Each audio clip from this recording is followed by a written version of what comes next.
What you see here is a small child meeting a member of our natural aristocracy. This child's mother is a paragon of parenthood, I'm sure, just as this human dog thing is a paragon of humanity. I'm sure everyone learned a lot from one another, because, you know, there's a lot to be learned from a person who dresses up in leather dog suits. Even still, Fido is no match for this piece of work. Hashtag Truvada whore. What's Truvada? HIV antiviral. It can treat HIV infection and reduce the risk of HIV infection. It doesn't cure HIV or AIDS, but combinations of drugs that treat HIV infection may slow the disease progress and prolong life. Too little, too late. You can't get that skinny unless you've long been on the AIDS diet. Prolong life. Yeah, if you're psychotic enough to think that someone being a Truvada whore is someone who isn't already dead inside.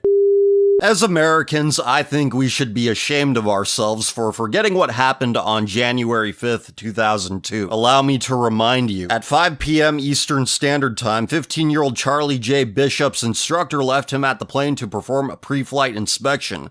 Once he was left alone in the plane, he started the engine and took off without permission. As soon as the plane took off, the air traffic controllers alerted the United States Coast Guard and the MacDill Air Force Base. Despite repeated warnings from a helicopter dispatched by the Coast Guard, the small plane continued on until it collided with an office building. The plane crashed between the 28th and 29th floors of the 42-story building. Why, Charlie? Why'd you do it? An investigation followed the incident. Officials ruled out terrorism, although eyewitnesses said that the plane made no apparent attempt to avoid hitting the building. Officials finally suggested that the crash was an apparent suicide. In addition, a note found in the wreckage stated that he voiced support for Osama bin Laden. However, there is no evidence that the teen had any connection with any terror group. The suicide note found in the pocket of the pilot stated, "I have prepared this statement in regards to the acts I am about to commit. First of all, Osama bin Laden is absolutely justified in the terror he has caused on 9/11. He has brought a mighty nation to its knees. God blesses him and the others who helped make September 11th happen. The US will have to face the consequences for its horrific actions against the Palestinian people and Iraqis by its allegiance with the monstrous Israelis, who want nothing short of world domination. You will pay, God help you, and I will make you pay."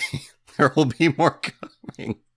Al-Qaeda and other organizations have met with me several times to discuss the option of me joining. I didn't. This is an operation done by me only. I had no other help, although I'm acting on their behalf. And I know you're asking, how many people did he kill? The only person he killed was himself. Sometimes I make a list for myself of topics I'd like to talk about on an episode of Common Filth Radio, and this is one that I forgot to talk about. It's a story. It's a personal story, and it takes place in downtown Santa Cruz some number of years ago. And I was there with my friend. This is like right in the middle of downtown Santa Cruz, and we're crossing a street to get to some other part of the downtown area there. And this big, giant black fella, he comes up to us. He's like 6.5 feet tall, 300 plus pounds. He's like, "Hey, what's up, nigga?" Not like that, but, you know, for effect.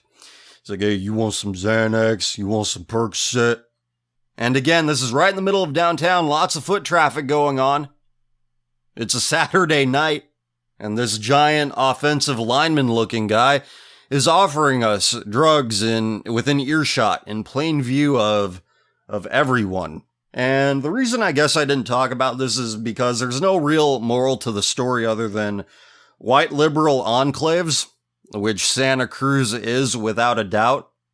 They are lawless shitholes.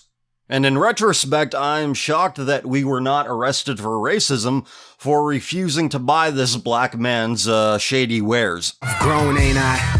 The skinny nigga with the fro to the slightly bigger nigga who's a killer with the flow. Went from YouTube beats and SoundCloud, nigga. The only difference now is that I found Twitter. Fuck it, it's struggle rap, man. They never see the trouble that I'm going through. The way I sing, they think I live in bubble wrap. Fuck all that, even though I'm on some poppin' shit. With my niggas as my witness, I'm a nigga who can spit. Don't believe me? Overlooking my potential, I'm that poet to a phone, that poet was to a pencil. My mental is similar to that of a lion, and I'm the king of